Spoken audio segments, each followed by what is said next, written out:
बिस्मिल्लाहिर्रहमानिर्रहीम। अस्सलामुअलैकुम dear students, मेरा नाम अताउर रहमान जदून है और मैं आज आपके सामने कॉन्सोनेंट साउंड्स के बारे में बात करने लगा हूँ। ये लेक्चर मैंने अपनी ऑनलाइन क्लासेस के लिए तैयार किया है, जहाँ पे मैं लिंग्विस्टिक्स को ऑडियो और वीडियो दोनों फॉर्म्स में एक्सप्लेन करता हूँ।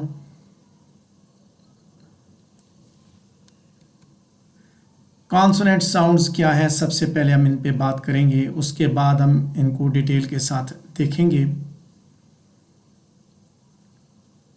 जिस वक़्त हम कोई भी आवाज़ निकालते हैं अपने माउथ से, अपनी ओरल कैविटी से निकालते हैं, तो एयर की एक स्ट्रीम जो है वो हमारी लंग्स से निकल के हमारी ओरल कैविटी के थ्रू बाहर जो वो एग्जॉस्ट होती है। और ये एयर स्ट्रीम अगर किसी भी रेस्ट्रिक्शन के बगैर बाहर निकले तो वावल साउंड प्रोड्यूस होती है, और अगर यही एयर स्ट्रीम साउंड की प्रोडक्शन के दौरान किसी न किसी जगह पे रुकावट को फेस करे तो कॉन्सोनेंट साउंड प्रोड्यूस करेगी। गोया ये साबित हुआ कि एक ऐसी आवाज़, ऐसी साउंड जो कि बेसिकली एयर पैसेज के अंदर रेस्ट्रिक्शन की बुनियाद पे पैदा होती है, उसे हम कॉन्सोनेंट साउंड कहते हैं। और ये एक बेसिक स्पीच साउंड है जिसके अंदर आपका जो सांस है वो कम अज़ कम किसी न किसी जगह पे ज़रूर ऑब्स्ट्रक्ट होता है, उसको कोई ना कोई रुकावट फेस करने को मिलती है। और कॉन्सोनेंट साउंड एक वावल के साथ मिलके सिलेबल बना सकती है। इंग्लिश लैंग्वेज के अंदर 20 कॉन्सोनेंट साउंड्स हैं। अभी हम कॉन्सोनेंट साउंड्स को डिस्क्राइब करने जा रहे हैं, तो उसके बारे में जब हम बात करेंगे, जब उनको हम डिस्क्राइब करेंगे, तो मुख्तलिफ़ चीज़ों को हमने मद्देनज़र रखना है। सबसे पहली बात तो ये है कि एयर स्ट्रीम मैकेनिज़्म की क्या नेचर होगी, किस तरह का एयर स्ट्रीम मैकेनिज़्म है। जैसे मैंने पहले बात की कि हमारे लंग्स से एयर निकलती है, ये आपको डायग्राम के अंदर नज़र आ रहा है कि एयर हमारे लंग्स से निकलती है और उसके बाद ये हमारे इस वोकल ट्रैक्ट से गुज़रती है और गुज़रते हुए बाहर निकलती है। तो ये जो प्रोसेस होता है, इसके अंदर एक pulmonic air stream, aggressive pulmonic air stream के साथ ये एयर बाहर निकलती है, यानी कि एयर जो है वो लंग से पुश होके बाहर निकलती है। यानी कॉन्सोनेंट साउंड्स के अंदर आपके फेफड़ों से आवाज़ जो है वो प्रोड्यूस होते हुए आपके फेफड़ों से जो एयर है, एयर की स्ट्रीम वो पुश होके बाहर निकलेगी। इसके बाद दूसरी चीज़ जो कॉन्सोनेंट को डिस्क्राइब करने के लिए ज़रूरी है वो है स्टेट ऑफ ग्लॉटिस। इसमें क्या होता है कि ग्लॉटिस क्या चीज़ है, सबसे पहले ये देखेंगे, फिर उसके बाद आगे बात करेंगे। ग्लॉटिस उस स्पेस का नाम है जो कि दोनों वोकल ट्रैक्ट्स के दरमियान में मौजूद है। ये जो जगह, ये जो स्पेस है, इसे वोकल ट्रैक्ट बोला जाता है। राइट साइड पे आप डायग्राम में देखें तो मैंने उसके सामने आपको वो दिखा है कि वोकल कॉर्ड असल में कौन सी जगह पे है। ये जगह जहाँ पे इसकी पोजीशन है, अब इसमें दो पोजीशंस मैंने दिखाई हैं, एक ओपन और एक क्लोज्ड। कॉन्सोनेंट साउंड जो है वो वॉइस भी हो सकती है और वॉइसलेस भी हो सकती है। ये डिपेंड करता है कि वोकल कॉर्ड्स वाइड अपार्ट हैं या इन अ स्टेट ऑफ वाइब्रेशन है। जितने क्लोज होंगे उतने ही वो वाइब्रेट करेंगे, जितना वाइड होंगे उतना स्पेस खुला होगा, उतना आराम से निकलेंगे साउंड्स, उतने आराम से प्रोड्यूस होंगी। सो अल्टीमेटली जो आराम से प्रोड्यूस होंगी तो वो वॉइसलेस होंगी, और जो ऑब्स्ट्रक्शन को फेस करके, वोकल कॉर्ड की ऑब्स्ट्रक्शन को फेस करके आगे गुजरेंगे तो वाइब्रेशन के साथ निकलेंगे। यहाँ पे ये दो साउंड्स के बारे में मैंने एक इसी डायग्राम के अंदर बताया। आप इसको बोल के देखिए, सू एंड जू। जू को बोले तो जू में आपको यहाँ पे ऑब्स्ट्रक्शन आपको मिलेगी, जू सू, आपकी ज़ुबान जो है आगे आपके पैलेट के पास जाके टच हो रही है। सू में बग़ैर किसी उसके, यानी कि बग़ैर वाइब्रेशन के, वोकल कॉर्ड की वाइब्रेशन नहीं है, दोनों एक ही जगह पे टच होते हैं, सा और जा साउंड, लेकिन यहाँ पे वोकल कॉर्ड वाइब्रेट कर रहे हैं और यहाँ पे नहीं वाइब्रेट कर रहे हैं। सो ग्लॉटिस की स्टेट को भी देखा जाता है, उसी की बेस पे हम डिसाइड करते हैं कि ये साउंड वॉइस्ड है या वॉइसलेस है। ये है वो मैकेनिज़्म। ये देखिए यहाँ से एयर निकलती है, ये डायग्राम के अंदर नज़र आ रहा है आपको, और ये ब्लू रंग में ये एक प्रोसेस है जिसके लिए सब कुछ निकलता है। सो जब आप सांस लेते हैं उस वक्त तो मुकम्मल ये ओपन होता है, लेकिन जब वोकल साउंड्स प्रोड्यूस होते हैं तो वॉइस्ड जब कहता है कि बेयरली क्लोज्ड वोकल कॉर्ड्स, बिल्कुल क्लोज पोजीशन पे होते हैं, ठीक है। ये ओपन वोकल कॉर्ड्स हैं, ये बेयरली क्लोज्ड हैं। सो जब आप सांस लेते हैं आपके जो वोकल कॉर्ड्स हैं वो ओपन होते हैं, और जब आप वोकल साउंड बनाते हैं तो वोकल कॉर्ड जब वो करीब आते हैं और एयर को वाइब्रेट करते हैं आपकी लंग से पुश करके बाहर निकलते हैं। गुजरते वक्त के साथ साथ ये कमज़ोर होते जाते हैं, जिसकी वजह से आपकी आवाज़ में वाइब्रेशन पैदा होती है। खैर ये तो ह्यूमन एनाटॉमी का टॉपिक था, लेकिन थोड़ा सा ऐड करना ज़रूरी था। इसके बाद आगे देखते हैं, अगली चीज़ है पोजीशन ऑफ सॉफ्ट पैलेट के कॉन्सोनेंट को जब आप डिस्क्राइब करेंगे तो सॉफ्ट पैलेट की क्या पोजीशन है। सॉफ्ट पैलेट अगर रेज होगा तो क्या होगा, आपका जो नेज़ल पैसेज है वो क्लोज हो जाएगा, वो ब्लॉक होगा और ओरल साउंड्स प्रोड्यूस होंगी। यहाँ पे इस लेफ्ट साइड वाली डायग्राम के अंदर नेज़ल पैसेज जो है वो क्लोज है और ओरल साउंड्स प्रोड्यूस होंगी। जब यही सॉफ्ट पैलेट लोड होगा तो नेज़ल कैविटी का रास्ता भी खुल जाएगा और यहाँ से फिर आप नेज़लाइज साउंड भी प्रोड्यूस कर सकते हैं। इसके बाद आर्टिकुलेटर्स इन्वॉल्व्ड, वॉवल्स को कॉन्सोनेंट्स को डिस्क्राइब करते हुए इस चीज़ को भी आपने देखना है कि कौन से आर्टिकुलेटर्स इसके अंदर इन्वॉल्व्ड है। सो दो तरह के आर्टिकुलेटर्स होंगे मेजर जो हम डिवाइड करते हैं, एक एक्टिव आर्टिकुलेटर्स और एक पैसिव आर्टिकुलेटर्स। बोलने के दौरान लोअर लिप और टंग जो है ये दोनों बेसिकली एक्टिव आर्टिकुलेटर का काम करते हैं, बाकी सारे पैसिव आर्टिकुलेटर्स हैं। ये सारे के सारे आर्टिकुलेटर्स दिए हुए हैं। लिप्स हैं आपके, लिप्स के बाद फ्रंट आपके टीथ हैं, एल्वियोलर रिज है, उसके बाद post alveolar area, alveolar post alveolar, फिर पैलेट का एरिया है, फिर ये सॉफ्ट पैलेट है, ये जगह सॉफ्ट पैलेट यहाँ तक आता है। फिर उसके बाद ये यूवियोला है, व्हीलर यहाँ पे, ये व्हीलर वाली जगह ये यूवियोला है, और ये आगे वोकल कॉर्ड की जगह ये ग्लॉटिस है। सो इसमें देखा जाता है कौन से आपके जो वो आर्टिकुलेटर्स वो मूव कर रहे हैं, कौन से मूव नहीं कर रहे, उसके हिसाब से बताते हैं आपके ये पैसिव है और ये एक्टिव है। ये इन्वॉल्व, जब आप आर्टिकुलेटर्स इन्वॉल्व होंगे आप देखेंगे तो उसके हिसाब से उनकी उस इन्वॉल्वमेंट की बेसिस पे आप जो है वो आर्टिकुलेशन के प्लेसेस जो उनको आप डिफाइन कर सकते हैं। कॉन्सोनेंट साउंड्स के अंदर जो प्लेसेस आप क्लासीफाई करेंगे वो डेंटल, जहाँ पे दोनों दांत इन्वॉल्व होंगे, लेबियोडेंटल, फिर bilabial, alveolar, post alveolar, palatal, wheeler और ग्लॉटल, ये पोजीशंस हैं जो कि यहाँ पे दी हुई हैं। ये सारे इसी के हिसाब से आपके प्लेसेस ऑफ आर्टिकुलेशन बनेंगे। जिस तरह के आपके जो आर्टिकुलेटर आपका इन्वॉल्व होगा, आर्टिकुलेटर की इन्वॉल्वमेंट के बेस पे आपका प्लेस ऑफ आर्टिकुलेशन डिफाइन होगा।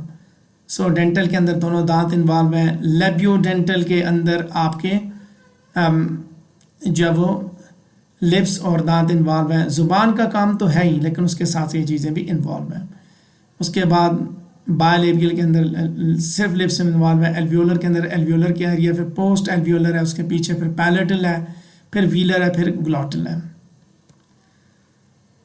इसके बाद जब आप अगली चीज़ जो आप देखते हैं कॉन्सोनेंट साउंड्स को डिस्क्राइब करने के लिए, वो है नेचर ऑफ स्ट्रक्चर, कि किस तरह की रुकावट पैदा होती है, किस तरह की ऑब्स्ट्रक्शन है, यानी कि एयर स्ट्रीम किस अंदाज से अफेक्टेड होती है। जब आपके लंग्स से वो निकल के आपके माउथ या आपकी नेज़ल कैविटी से निकलती है तो किस अंदाज से वो स्ट्रक्चर क्रिएट करता है। ये स्ट्रक्चर जो है वो टोटल भी हो सकता है, इंटरमिटेंट भी हो सकता है, पार्टियल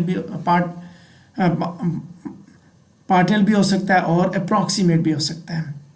सो देखते हैं आगे कि यही नेचर ऑफ स्ट्रक्चर अगर कंप्लीट क्लोजर में होगा तो क्या होगा, एक्टिव और पैसिव आर्टिकुलेटर एक दूसरे के बिल्कुल साथ जुड़ जाएंगे और वो एयर पैसेज को प्रिवेंट करेंगे। उस वक्त कंप्लीट स्ट्रक्चर होगा जब दोनों एक्टिव और पैसिव आर्टिकुलेटर, यानी कि दोनों लिप्स हैं, एक लिप आपका एक्टिव आर्टिकुलेटर है, एक जो है वो पैसिव आर्टिकुलेटर है, दोनों आपस में मिलते हैं तो क्या होता है, कंप्लीट क्लोजर हुआ होगा, और कंप्लीट क्लोजर के साथ जो चीज़ प्रोड्यूस होगी बायलेबियल साउंड, जैसे बा एंड पा, इन दोनों में आपके लिप्स जो है उन्होंने कंप्लीट क्लोजर पैदा किया, एयर स्ट्रीम को बिल्कुल ब्लॉक किया। So that blockage is very important, उसको आपने समझना है। उसके बाद ये जो एयर है ये एक्टिव और पैसिव आर्टिकुलेटर से इंटरमिटेंटली पास होती है, तो एक इंटरमिटेंट क्लोजर जो वो क्रिएट होता है। इसके अंदर क्या होता है कि एक्टिव आर्टिकुलेटर्स पैसिव के अगेंस्ट जो वो वाइब्रेट करते हैं, और रा की जो प्रोडक्शन है, रा साउंड की, वो इसकी बेस्ट एग्जांपल है वेरी, जो वर्ड है वेरी, उसके अंदर very very very, so tip of the tongue जो वो तकरीबन आपके टीथ के रिज के पास पहुंचता है। इंटरमिटेंट क्लोजर आपको देखने को मिलेगा। इसके बाद नेचर ऑफ स्ट्रक्चर में पार्टियल स्ट्रक्चर, एयर जो है वो आपके एक्टिव और पैसिव आर्टिकुलेटर से कंटिन्यूसली गुजर रही होती है, लेकिन जो है वो कुछ डिफ़िकल्टी, कुछ मुश्किल से वो गुजरती है। जैसे ला साउंड जब प्रोड्यूस करेंगे, ला एयर आपके साइड से गुजर रही होगी। फिर अप्रॉक्सीमेट स्ट्रक्चर है, ये दो तरह का होता है, एक होता है क्लोज अप्रॉक्सीमेशन और एक होती है ओपन अप्रॉक्सीमेशन। इसमें क्या होता है कि एक वो स्ट्रक्चर है जिसके अंदर जब वो पैसिव आर्टिकुलेटर दोनों के पास से जब एयर गुजरती है तो ऑडिबल फ्रिक्शन क्रिएट करती है। सो क्लोज अप्रॉक्सीमेशन होगी, जैसे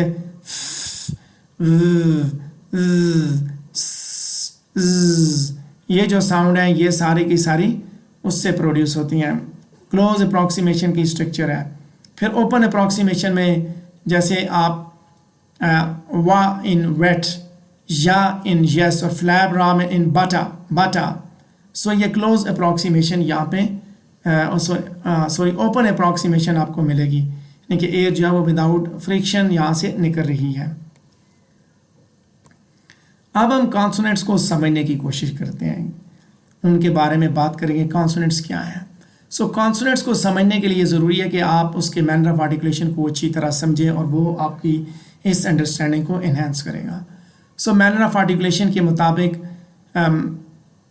साउंड्स को आप स्मॉलर क्लासेस में डिफाइन करते क्लासीफाई करते हैं, प्लॉजिव्स में, एफ्रिकेट्स में, नेजल्स में, फ्रिकेटिव्स में, लेटरल्स और अप्रॉक्सीमेट में। यहाँ वही बात है, नेचर ऑफ स्ट्रक्चर की सारी बात है। प्लॉजिव्स, एफ्रिकेट्स और नेजल्स ये तीनों वो हैं जहाँ पे एयर बिल्कुल एयर का ब्लॉकेज होता है, ठीक है। एक में क्या होता है, प्लॉजिव्स में यही एयर जो है वो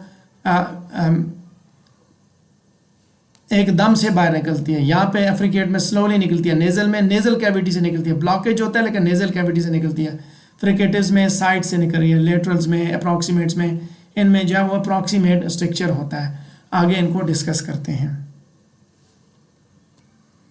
सबसे पहले आते हैं प्लॉजिव्स।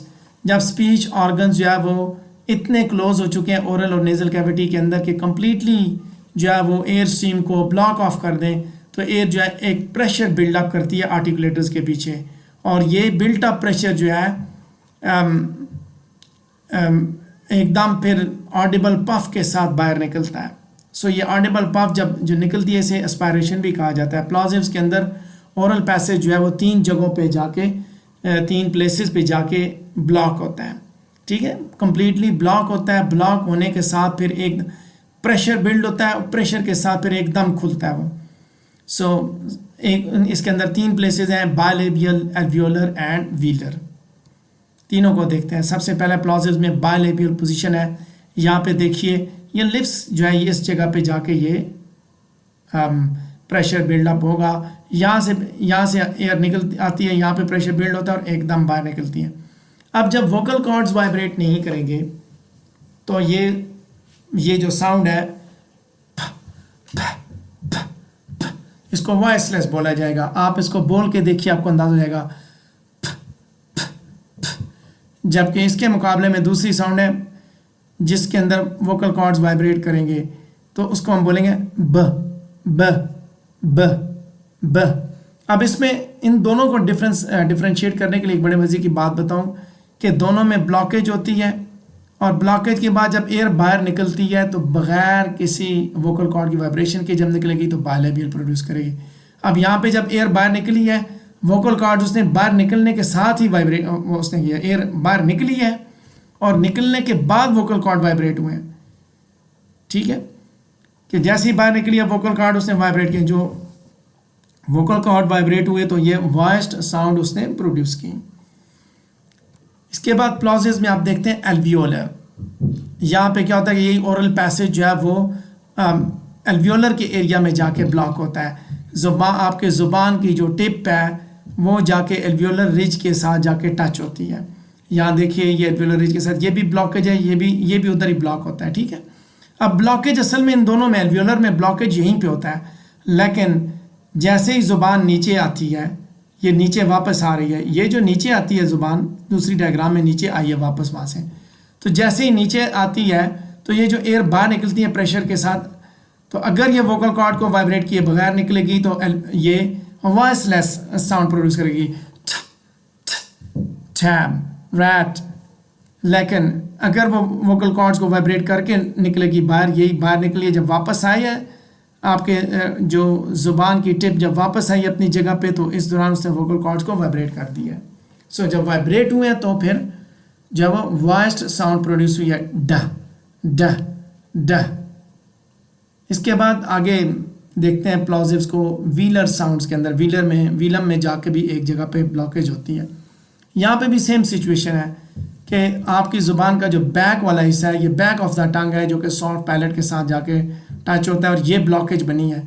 इस ब्लॉकेज में जाके यहाँ से ब्लॉकेज हुआ है, उसके बाद एयर अगर खामोशी से यहाँ से निकल गई है तो इसने वॉइसलेस साउंड प्रोड्यूस की है, काइट, बैक। ठीक है, और अगर इसने किसी ने इस वोकल कॉर्ड्स की ऑब्स्ट्रक्शन उसके साथ वाइब्रेशन के साथ ये आवाज़ निकली है, वोकल कॉर्ड को उसने वाइब्रेट किया है, जो प्रेशर बाहर निकला है स्ट्रीम का उसने वोकल कॉर्ड्स को वाइब्रेट किया, तो ये ग साउंड प्रोड्यूस की इसने, ग, गुड, ग। और गा से क्या हुआ, आपके वोकल कॉर्ड्स वाइब्रेट हुए। आप हलक के ऊपर हाथ रख के इस चीज़ को महसूस कर सकते हैं। इसके बाद आते हैं एफ्रिकेट्स। हमने रुकावट की बात की, ऑब्स्ट्रक्शन की बात की, मैंने पहले बात की obstruction, complete obstruction, partial obstruction. अब यहाँ पे क्या है, एफ्रिकेट्स के अंदर क्या होता है कि एफ्रिकेट्स भी प्लॉजिव्स की तरह यहाँ पे भी कंप्लीट ब्लॉकेज है ओरल कैविटी के अंदर। लेकिन कॉन्सोनेंट्स जब देखें प्लॉजिव्स के अंदर तो वहाँ पे एयर स्ट्रीम जो सडनली निकलती है, यहाँ पे वही एयर स्ट्रीम जो है वो ऑडिबल फ्रिक्शन के साथ स्लोली बाहर निकलता है, स्लोली निकलता है। और एयर पैसेज नॉर्मली एफ्रिकेट्स के अंदर पोस्ट एल्वियोलर पोजीशन में ब्लॉक होता है। उसकी ब्लॉकेज सिर्फ एक ही जगह पे है। एफ्रिकेट्स एक ही जगह से प्रोड्यूस होते हैं, वो कौन सी जगह, पोस्ट एल्वियोलर। ठीक है, इस पोजीशन से वो ब्लॉकेज होता है, लेकिन स्लोली निकलती है यही है। ठीक है, सो लेट्स सी, ये है एफ्रिकेट्स। अब एफ्रिकेट्स को देखें, पोस्ट एल्वियोलर में छा एंड जा। छा में वही आपकी ज़ुबान की वो सामने वाला हिस्सा टेप जो है वो जाके आपके पोस्ट एल्वियोलर एरिया में टच हुआ तो छा साउंड प्रोड्यूस, छा छा छा। लेकिन वही जब वापस उधर से वही ज़ुबान जब वापस होती है वोकल कॉर्ड को की वाइब्रेशन से साउंड प्रोड्यूस होती है, जा जा जा। ठीक है, यानी कि एयर निकलने के साथ, एयर स्ट्रीम के निकलने के बाद ही वोकल कॉर्ड वाइब्रेट होते हैं, जा जा। जगह एक ही है, ज़ुबान की जगह एक ही है, और वो कौन सी, पोस्ट एल्वियोलर एरिया है। आगे हम देखते हैं नेज़ल। यह भी एक रुकावट की जगह है जब आपकी ओरल कैविटी कंप्लीटली ब्लॉक हो जाती है। सॉफ्ट पैलेट, इसमें क्या होता है, इसमें क्या होता है, सॉफ्ट पैलेट जो लोअर होता है और ओरल कैविटी को वो ब्लॉक कर देता है। एयर आप सिर्फ नाक के ज़रिए ही एस्केप कर सकती है। नेज़ल कॉन्सोनेंट्स उस वक्त क्रिएट होते हैं जब हम एयर फ्लो को कम्प्लीटली ब्लॉक करते हैं अपने माउथ में और एयर जो है हमारे नाक से बाहर निकलती है। ओरल पैसेज 3 जगहों पे जाके ब्लॉक होता है, एक बायलेबियल पे, दूसरा एल्वियोलर पे और तीसरा व्हीलर पे। किस तरह ब्लॉक होता है, बायलेबियल को देखिए। बायलेबियल में माँ को आप देखेंगे तो आपके दोनों लिप्स क्लोज्ड हैं। ठीक है, और ये साउंड वॉइस्ड है। वॉइस साउंड ओरल कैविटी आपकी ब्लॉक्ड है, बायलेबियल पोजीशन पे ब्लॉक्ड है और एयर जो है यहाँ से बाहर निकल रही है, नेज़ल कैविटी से बाहर निकल रही है। मा। और दूसरा एल्वियोलर है ना, ना, no, man. Oral passage block होता है कहाँ पे जाके, कौन सी जगह पे ब्लॉक होता है? एक आपके लिप्स पे ब्लॉक होता है, तो दूसरा आपकी ये जगह है एल्वियोलर की जगह, एल्वियोलर में जाके ब्लॉक होता है, और ये भी वॉइस्ड कॉन्सोनेंट प्रोड्यूस करता है ना। ना आपके ज़ुबान की जो टिप है वो एल्वियोलर रिज के साथ टच होती है और ओरल कैविटी ब्लॉक होती है और नेज़ल कैविटी से एयर बाहर निकलती है। इसके बाद है नेजल्स। इसके बाद नेजल्स में व्हीलर साउंड, ये भी वॉइस कॉन्सोनेंट है। यहाँ पे क्या होता है? इंग इंग। व्हीलम में जाके एयर पैसेज ब्लॉक होता है सॉफ्ट पैलेट के बिल्कुल पीछे, उसके बाद जो जगह उसको व्हीलर बोला जाता है, व्हीलम में जाके एयर जो है ब्लॉक होती है सॉफ्ट पैलेट के बिल्कुल करीब, तो यहाँ से एयर जो है वो बाहर निकलती है सीधा नाक की जानब, 3 जगहों से, एक लिप्स पे, एक एल्वियोलर रिज पे और तीसरा व्हीलम पे। व्हीलर साउंड इंग इंग इंग साउंड जो व्हीलम से प्रोड्यूस होती है।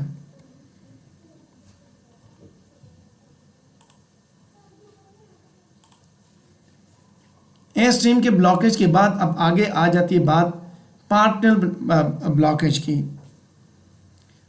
सो फ्रिकेटिव्स के अंदर पार्टल ब्लॉकेज होता है वोकल ट्रैक का, एयर जो है उसे फोर्स के साथ नैरो चैनल से गुजरना पड़ता है, एक नैरो चैनल बनता है जिससे एयर गुजरती है। फ्रिकेटिव्स उस वक्त बनते हैं जब एयर जो है वो अपना रास्ता उस नैरो गैप से खुद बनाती है, जो 2 आर्टिकुलेटर्स के दरमियान नैरो गैप बनता है, वहाँ से स्टडी पेस से एयर गुजरती है। ठीक है, पहले जो हमने देखा वो कंप्लीट ब्लॉकेज देखा, या complete blockage and then passing through nasal cavity. यहाँ पे एयर जो पार्टली जो ब्लॉक होती है वो लेबियोडेंटल, डेंटल, एल्वियोलर, पोस्ट एल्वियोलर और ग्लॉटल, इन 5 जगहों पे पार्टली ब्लॉक होती है।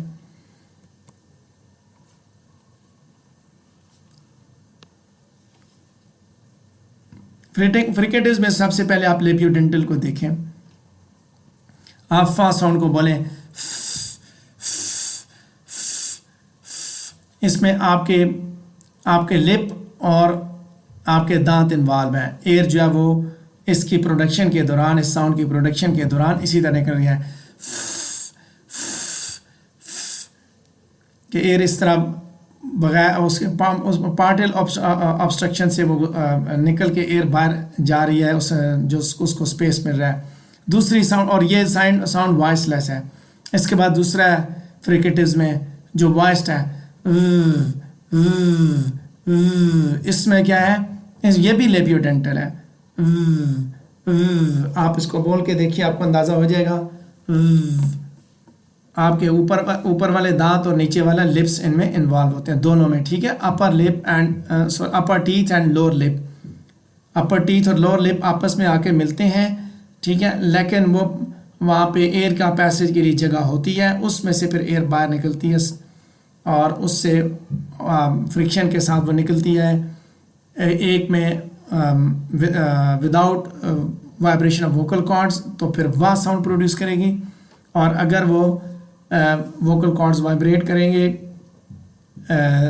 करेंगे तो वह प्रोड्यूस करेगी, और अगर नहीं करेंगे वोकल कॉर्ड्स वाइब्रेट तो फिर वह फा साउंड प्रोड्यूस करेगी। अगले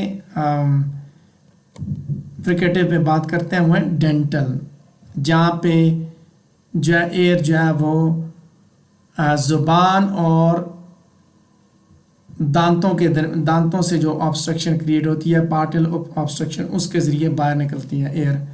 ठीक है, अब यहाँ पे देखिए, आप इसको बोल के देखें, सा सिक,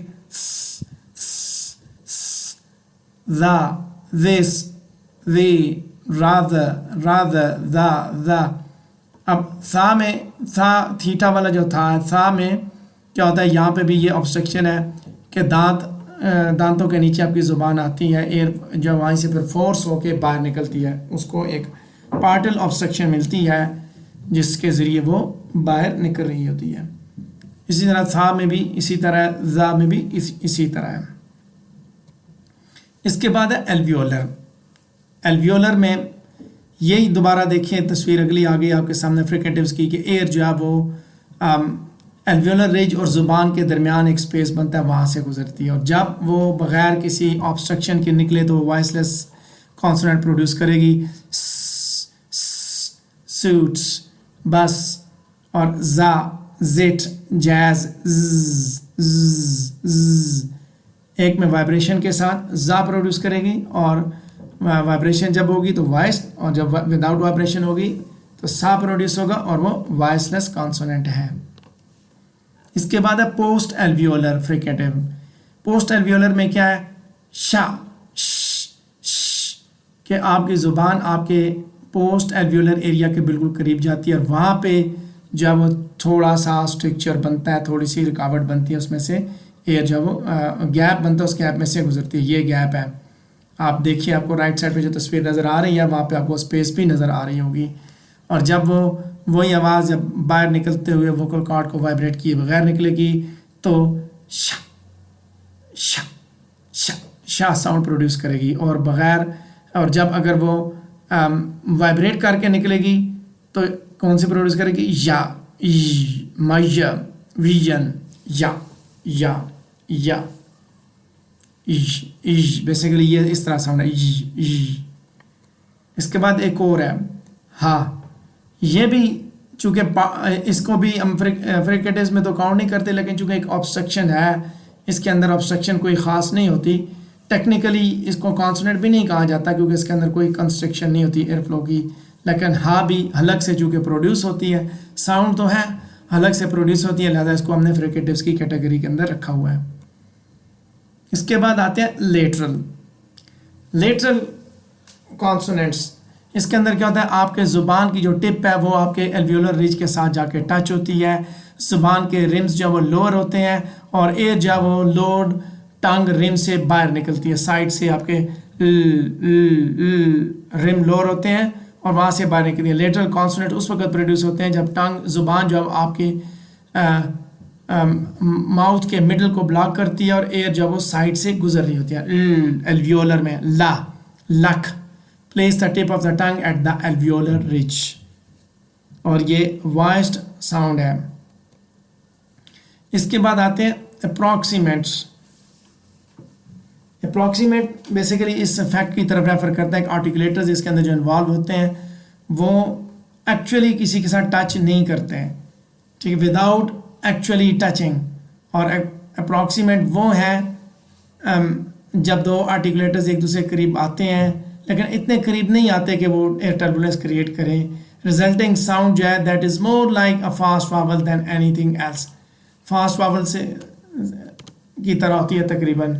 और इसमें 3 पोजीशंस हैं आगे, पैलेटल, एल्वियोलर या पोस्ट एल्वियोलर और व्हीलर, 3 पोजीशंस हैं अप्रॉक्सीमेट्स की जिनके बारे में हम बात करेंगे। अप्रॉक्सीमेट यहाँ पे देखें, पैलेटल या, यस, या, ज़ुबान जो हार्ट पैलेट के करीब आती है but not too close, palatal, या अप्रॉक्सीमेट। फिर पोस्ट एल्वियोलर या एल्वियोलर बोला जाता है, रा, ये भी उधर ही जा रहा है, ठीक है, रा, rights, road.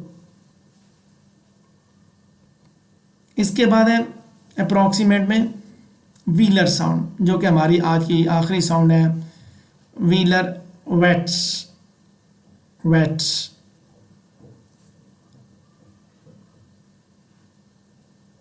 Back of the tongue जो है वो व्हीलम तक रेज हुआ और लिप जो है वो आपके राउंडेड है, वेट। सो ये थी कॉन्सोनेंट साउंड जिनके बारे में हमने आपसे बात की और मैंने कोशिश की कि इनको जितना कॉम्प्रिहेंसिव हो सकता है इनको एक्सप्लेन किया जाए, कॉम्प्रिहेंसिव करके आपके सामने पेश किया जाए। आपको ये लेसन कैसा लगा ज़रूर मुझे अपनी आरा से आगाह कीजिएगा, और अगर आप लिंग्विस्टिक्स या इंग्लिश लिटरेचर की क्लासेस को ज्वाइन करना चाहते हैं तो ज़रूर आप मेरे साथ कांटेक्ट कीजिए। मेरा नंबर है 033354999069 और इसी के साथ मुझे दें इजाज़त। अस्सलाम वालेकुम वरहमतुल्लाह।